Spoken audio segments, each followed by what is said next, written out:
Seorang pria dan istrinya baru saja bercerai. Keluar dari kantor catatan sipil. Teman dekat wanita itu sudah menunggu di depan pintu untuk merayakan wanita itu. Namun pada saat itu, beberapa ratus mobil mewah menuju pria itu. Dan keluar dari mobil, ribuan bocah buah memanggil pria itu, "Bos." Ini membuat mantan istri di sampingnya terkejut. Ternyata hanya beberapa hari sebelumnya, seorang miliarder melakukan percobaan pada karakter bocah kandungnya. Dengan sengaja berpura-pura sakit dan masuk rumah sakit untuk menguji bocahnya, apakah pantas mewarisi kekayaan triliunan ketika bocah mengetahui bahwa ayah yang telah lama hilang saat menderita penyakit parah. Meskipun dia miskin, dia tetap memutuskan untuk membantu membayar biaya pengobatan ayahnya. Maka dia segera berlari pulang untuk berdiskusi dengan istrinya. Namun siapa sangka, istrinya tidak setuju sama sekali. Bahkan adik ipar juga menyebutnya bodoh. Kanker, seberapapun banyak uang yang dihabiskan, tidak mungkin sembuh. Lebih baik segera YG Kong Bata Maile. Bagaimana kamu bisa mengatakan itu? Dia tetap ayahku. Aku akhirnya menemukan ayah kandungku. Apa salahnya aku menjalankan tanggung jawab sebagai bocah? Melihat istri dan keluarganya bersikeras tidak setuju, pemuda itu mendorong istrinya berlari ke kamar dan mengambil kartu bank. Kemudian buru-buru pergi ke rumah sakit untuk membayar. Namun, istri tidak maju untuk menghentikannya, karena dia sudah menarik semua uang dari kartu itu. Seperti yang diperkirakan, ketika pemuda itu tiba di bank, dia diberitahu oleh petugas bahwa saldo di kartu adalah 0. Mendengar itu, pemuda langsung pulang untuk menanyakan istrinya. Siapa sangka, istri dengan percaya diri menyatakan, "Uang itu sudah diberikan kepada adikku untuk uang muka rumah. Jangan sekali-kali berpikir untuk membiayai pengobatan ayahnya yang tidak berguna. Apakah 300.000 lebih penting daripada nyawa? Itu tergantung pada siapa nyawa yang dibandingkan. Dibandingkan dengan nyawa ayahmu itu memang lebih penting daripada nyawa ayahmu. Tidak senang? Ya sudah, cerai saja. Saya gao-gao nih. Chen Jun, setelah cerai, uangnya juga harus dibagi setengah untuk saya." "Tidak berani, kan? Tidak berani. Kamu harus dengan jujur bekerja keras untuk keluarga kami. Kakak perempuanku bisa menikah denganmu. Itu adalah keberuntunganmu. Kalau tidak, kamu akan seumur hidup jomblo.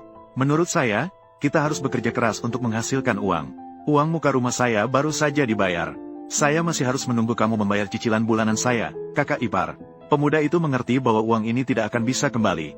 Jadi dia pun berbalik dan pergi. Istrinya khawatir dia akan keluar untuk meminjam uang.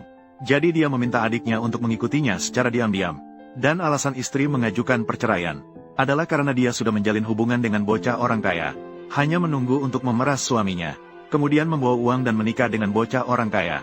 Dan pada saat ini, ayahnya sudah tiba di rumah sakit di kota ini. Tuan Chen benar-benar seorang putra yang berbakti.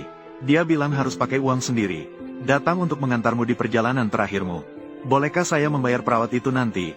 Aku belum mengumpulkan cukup, maksimal hanya bisa memberimu tenggat waktu 1 hari. Baiklah, tidak ada yang bisa dilakukan. Pinjam uang dulu. Orang ini pasti menyembunyikan uang. Tidak bisa, aku harus memberitahu kakakku dulu. Pak Chen, sel kanker telah menyebar ke organ. Sudahlah, aku belum mati. Sekretaris Wang, tolong beritahukan cabang perusahaan di kota Jiang.